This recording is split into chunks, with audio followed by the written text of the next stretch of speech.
One of the most basic investment principles is that returns reward you for the risks that you take.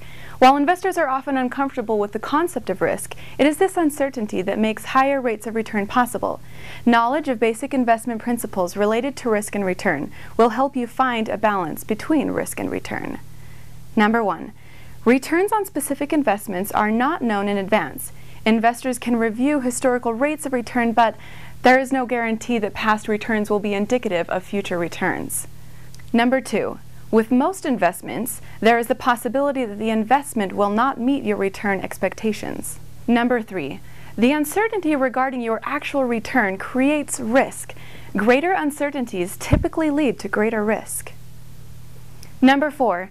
Investments are subject to many different types of risk. Cash is primarily subject to purchasing power risk, or the risk that its purchasing power will decrease due to inflation. In addition to purchasing power risk, bonds are subject to interest rate risk, or the risk that interest rates will increase and cause the bond's value to decrease, and default risk, or the risk that the issuer will not repay the principal or interest on the bonds.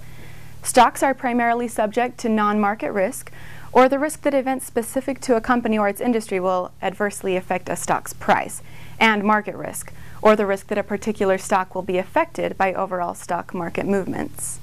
Number 5. There is generally a trade-off between risk and return.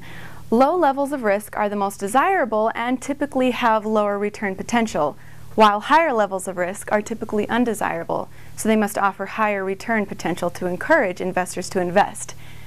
Be cautious of claims of high returns with low risk.